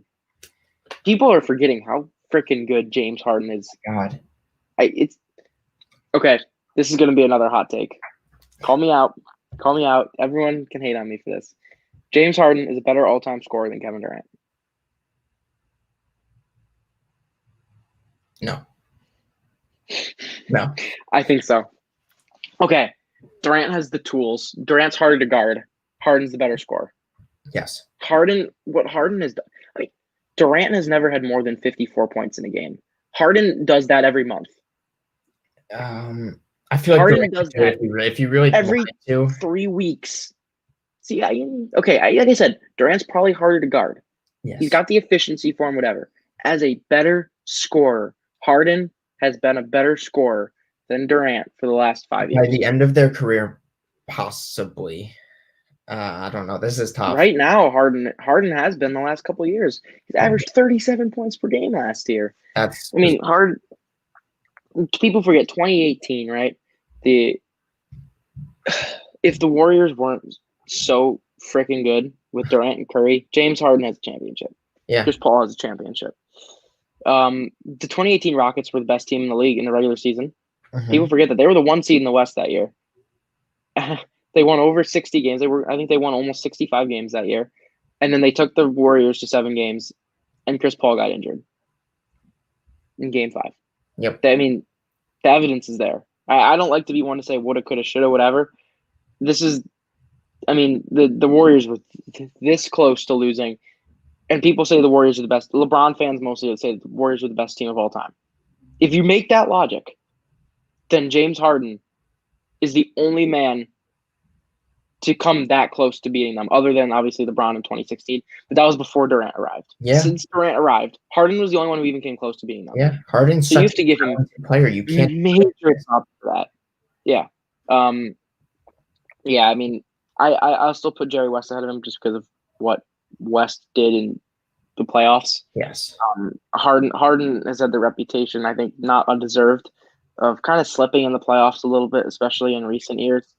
Yeah, only averaging 28, right? His numbers don't quite add up to what they were in the regular season normally. Fair. So I'll take West whose numbers elevate in the playoffs. Yeah. But to me, you put Harden at 5. That's fine. I think Harden definitely is a case for 5. I think you put him as top 5 shooting guard definitely doesn't make me upset. It's just hard to me. It's harder to put Jerry West outside the top 5 than it is to put James Harden outside. Yes, yeah. It's by the end of their career, depending on if James Harden ends up getting traded, like the rumors are saying right now, and if he can compete for a championship, I think every NBA fan would love to see that. James Harden was one of those players that we want to see win a ring. I mean, James, he's just a fun player to watch. I mean, his step backs, the way he plays the game with the ball. He's one of the most underrated ball handlers in NBA history, I think, because people don't understand that he is a good shooter, yes, but like his ball handling is what gets him these shots. And I don't know, shooting.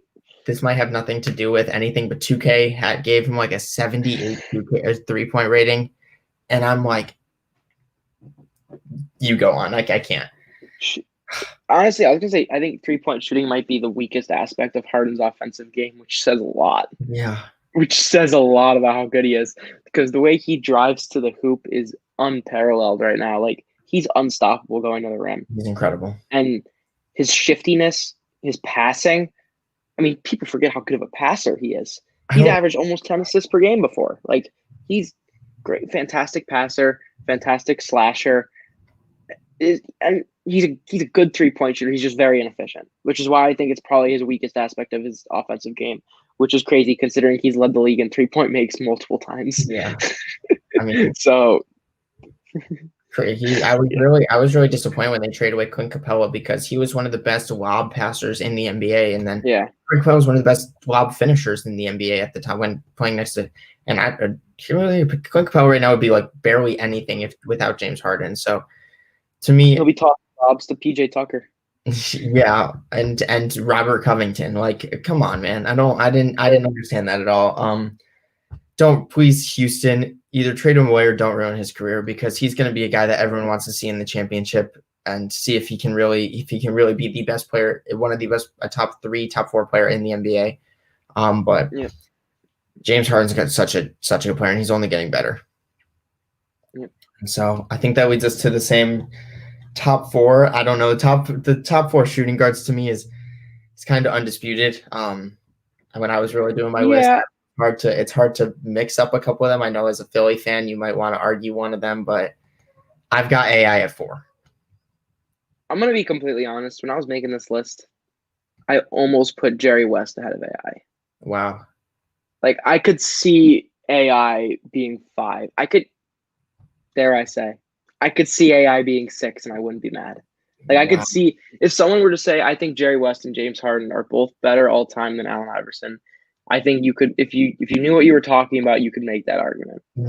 I could see the Jerry. This is funny because I have Jerry West at 6 and Harden at 5, but I could see the Jerry West argument, but I can't see the James Harden argument just yet. Mm-hmm. Which makes sense because I think Allen Iverson and James Harden are very similar in what they've accomplished throughout their careers as being absolutely incredible individual players and never having had much team success. Mm-hmm. To me, Allen Iverson's 2000-2001 run to the championship is still like one of the most impressive things I've ever seen on an NBA basketball court. Yes. You put him off that Sixers team, if you removed him from that team, they probably don't win 30 games that year. They're the number 1 pick. They have the number 1 pick. Yeah. I mean, he had a very, very old Dikembe Mutombo, like very late career. Oh, he was nothing. Aaron McKee, George Lynch, and Tyrone Hill. I'm sorry, who? So yeah, a bunch of nobodies. Todd McCulloch, Matt Geiger. You heard of these guys? Eric Snow, probably not. That's how good Iverson was, and he won a game. He was the only person. I'm not even gonna say team. He was the only person to steal a game that year from the Lakers. So they had 1 loss in that championship run. Probably one of the best teams of all time. I'd probably put that Lakers championship team probably just behind the 96 Bulls and maybe the 17 Warriors. Mm-hmm. That's probably the 3rd best team of all time. That's how good they were. And Iverson was the only person to take a game from them. I mean, the numbers speak for themselves. I mean, he's 11-time All-Star, averaged over 20 points per game for I think 11 or 12 consecutive seasons. Let's not forget that. His 6-foot shooting guard. That's what I was going to say. 4-time leading scorer. He has 4 scoring titles, and he's 6 foot generous.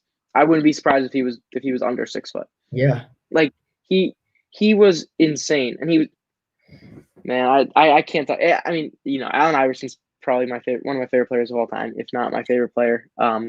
Sixers fan, obviously. He's one of the players that made me fall in love with the Sixers. So yeah, I had to have him at 4. Lack of team success hurts him, but again, he never really had much help around him. Individual successes through the roof. Like, the stuff he was able to do on the court by himself was, to me, more impressive than most other people, not even just shooting guards, just basketball players in general. What Allen Iverson did is insane. So I had to have him at 4. He had an influence on the game like Steph Curry did for a while, and people forget about that because of how much of an impact.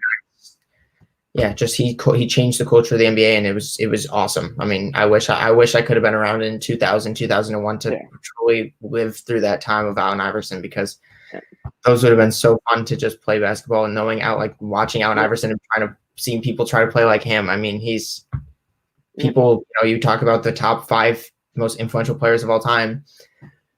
three out of them are Michael Jordan, Kobe Bryant, and Allen Iverson. I mean, this shooting guards are just stacked to me. I mean, that's why you have to put him at 4, but if he has a little bit more team success, he's arguably a top 3 player, and that's crazy to think about what he was able to do with his size and just his really ball handling and quickness. He's probably the second best ball handler of all time. So, I mean, the best ball handler of all time. Okay. Anyways, most underrated aspect of his game I wanted to mention before we move on. At 30 years old, right?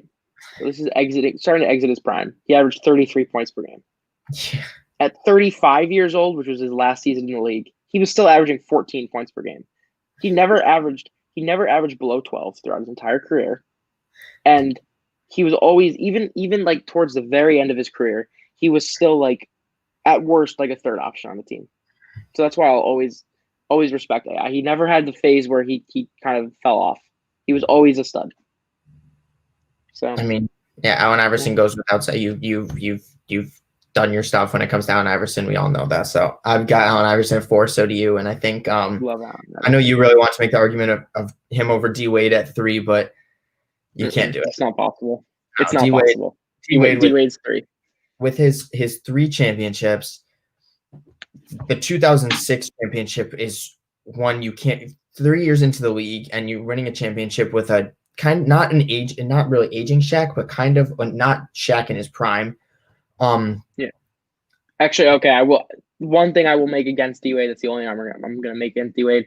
Shaq was top 5 in MVP voting that year, so Shaq was still in his prime. Yeah, okay. Shaq was still a stud that year. So a little.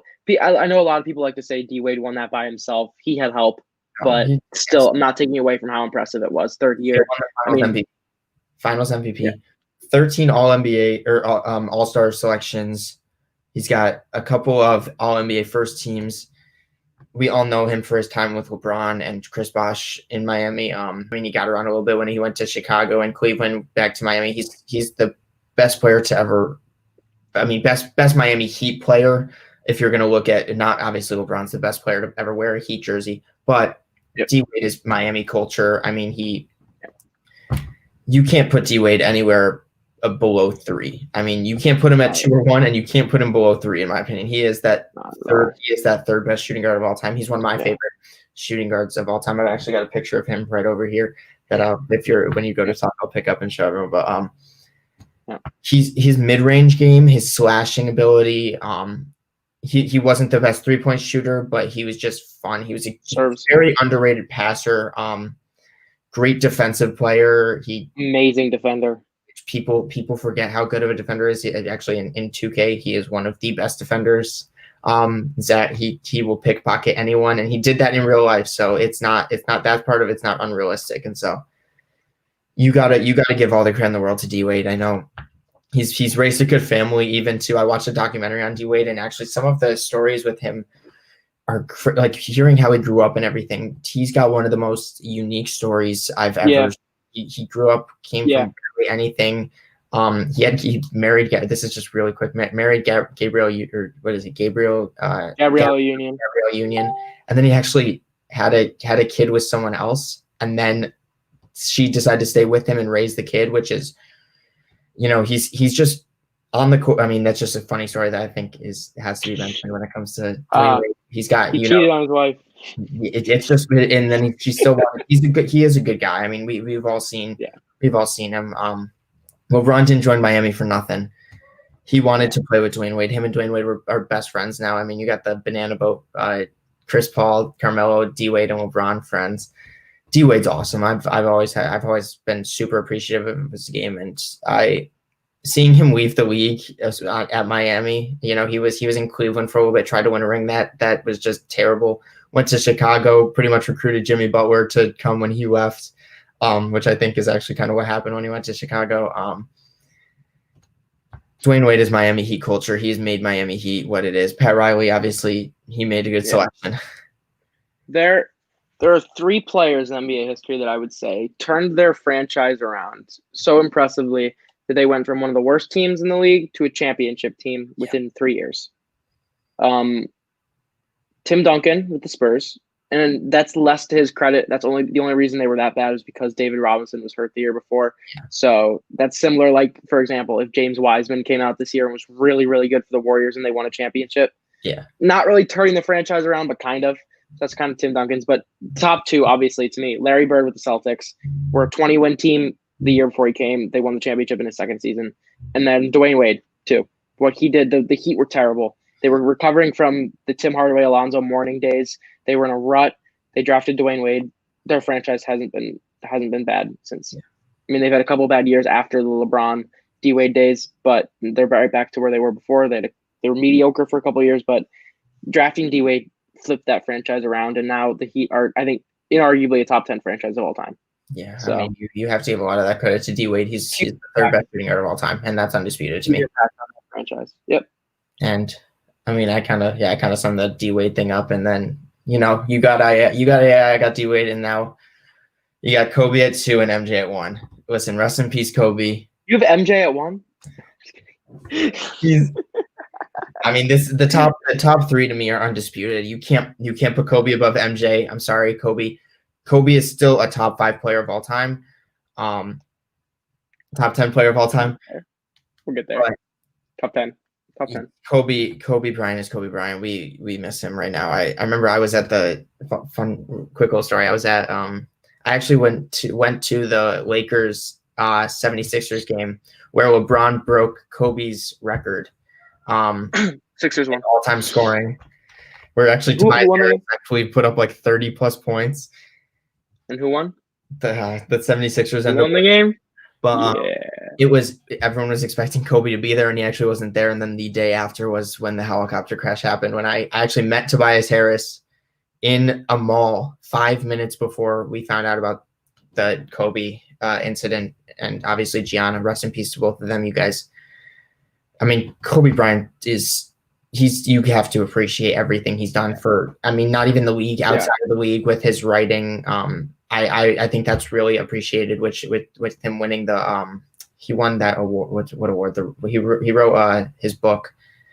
Yeah, I forgot. I know what you're talking about. I forgot what it's called. The short film, and he won an award for that. But just Kobe Bryant, it goes without saying he's the second best shooting guard of all time, and he's incredible.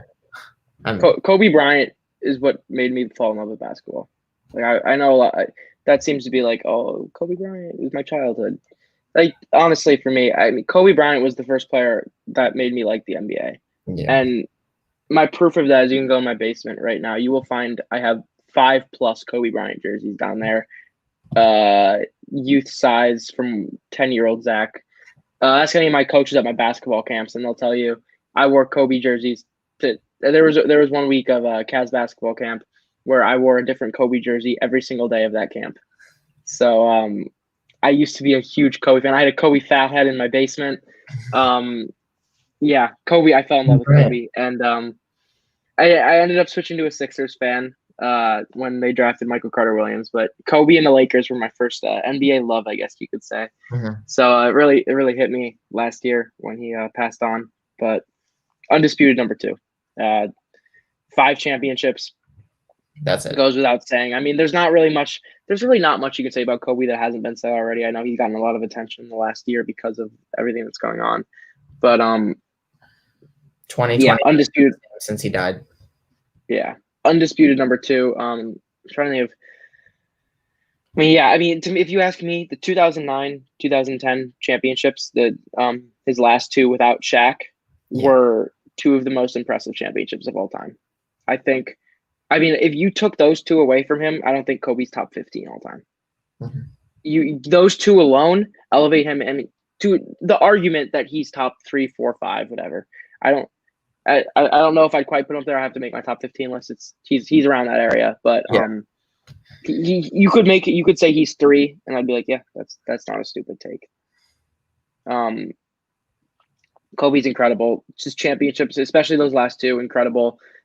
He won with Pau Gasol as the second option on that team, which I think is, I mean, as people always compare LeBron, Kobe, and Jordan for a good reason. Pau Gasol was the worst second option on any team out of that those 3 won a championship for. Yeah. So much props to Kobe there. He was ridiculous in those two finals. If you go back and watch him, he has fingerprint on every aspect of those games. Yeah. But I mean, people always talk about the Mamba mentality. Can't argue that. I mean, he was just built different, just the way that he worked to play the game, and he worked his ass off, and he worked to where he was. He's a great lesson for young kids and everything. Kobe Bryant's the type of man you want to be on the basketball court. Like he's a legend for a good reason. Yeah, I remember I just actually saw this quote last night where he was like, Shaq was like, yo, Kobe, there's no I in team. And he was like, yeah, but there's an M-E in that mother. Right. His mental, I read his book, actually like last year and his IQ is arguably the best IQ I've ever seen out of any player ever. I mean, basketball IQ, top 3 at the lowest. Top 3 at the worst. Bizarre. He could be number 1. Smart he was. Yeah. He knew what he wanted to do. He knew how to get to his spots. He knew. He shot a lot, but you can't forget he was a good passer. I guess the one thing you could put against him is he only has one MVP award, which is shocking to me if I really look back at it, that he only has one MVP award in how many years playing. But it's Kobe Bryant. He's the second best shooting guard of all time, right behind the guy that is beating him out by 1 in championships and 1 in spots on all-time lists. I will say, as we transition talking about Michael Jordan and Kobe Bryant, to me, are the 2 most skilled players of all time. Yep, and it's not necessarily 2. I mean, Jordan's number 1 all time, obviously. Here, and then everyone else is here. Kobe is not the second best player of all time. I'll tell you that right now. I don't think he's second best of all time, but he is to me the second most skilled, purely skilled player of all time. And there's a case for him being ahead of Jordan, just in terms of pure skill. Mm-hmm. You look at what you have to look at is those types of players in their later years when the athleticism starts to go. Especially you look at Kobe around 2009, 2000 onward. Jordan more in the 96 onward years when he was starting to lose some of his athleticism. You just have to look at how they get buckets. They're both so crafty. And I'm going to start talking about Jordan now more than Kobe as we transition to number 1. Yeah. The way Michael Jordan's the GOAT. Michael Jordan's the GOAT. To me, it's not close. To me, I like LeBron. It's not close. Michael Jordan could score the basketball, and to a lesser extent Kobe, could score the basketball anyway. Yep. Anyway, early career, he had the athleticism, as you see. Monster dunks, could score up. He had the Euros, all that kind of stuff. Was very crafty inside. Any one player could have. Yep. But to me, I will take late career Jordan over early career Jordan just because of how he could score the basketball without his athleticism in his later years. IQ was through the roof. He knew what to do. Particularly, I know this doesn't get a lot of love. Watch Washington Wizards, Michael Jordan. And that'll be the best example of why Michael Jordan is incredible. 39 years old, a bunch of injuries. He was no longer in shape. He was not in good athletic shape when he played for the Wizards. And he still averaged 23 points per game. And he was in MVP voting before he had his injury, his first season with the Wizards. Like, he was incredible. The injury kind of derailed it, and then he retired the year after. But I mean, Michael Jordan, the craftiness that he could score with the post fade, obviously a classic. He could finish at the rim on anyone. His 3-point shot developed later in his career. It's the end of conversation. Yeah, best mid-range shooter of all time. To me, he's probably the best defensive guard of all time, if not up there. Yep. I mean, there's nothing Michael Jordan couldn't do. We could sit here for another 3 hours, and I could tell you why Michael Jordan is the greatest basketball player to ever step foot on this planet. Scoring titles. He's the best offensive player, like a best offensive probably player of all time. Maybe throw Wilt in there just because of how dominant he was, but Michael Jordan is the best offensive player of all time and the best defensive guard of all time. And that's it. That's all you have to tell. And the best winner of all time. Yeah, and the best. You take away all those accolades, right? You just look at what he did on the basketball court, offensively and defensively. If he had won 0 championships, he's probably still top 10 of all time, just of how skilled he is. Put in 6 championships, 2 3-peats, and you throw context, and he never won with a super team. I don't want to hear anything about the Bulls being a super team. No, the Bulls were a team with 1 superstar, a great second star, and a good supporting cast. Yes. Not, I mean, Dennis Rodman. I don't want to hear anything about Dennis Rodman being a superstar. Dennis Rodman at his peak averaged 4 points per game.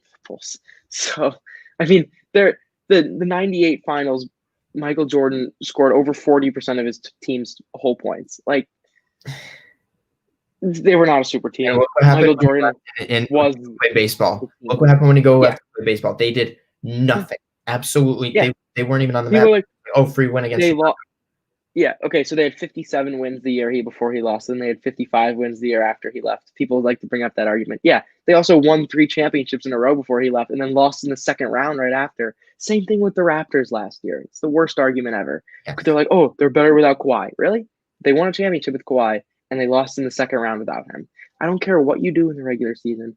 It's Michael Jordan's the best ceiling raiser of all time. Yes. Those are the type of guys. Kawhi is also another really good ceiling raiser. Mm-hmm. Those are the type of guys that you put them on the team to win championships. The regular season doesn't matter as much. It doesn't. It's the playoffs. And Michael Jordan's the best playoff performer of all time. 10 team. Best team in NBA history. If the Warriors would have won the championship, they would have been the best team, but they lost.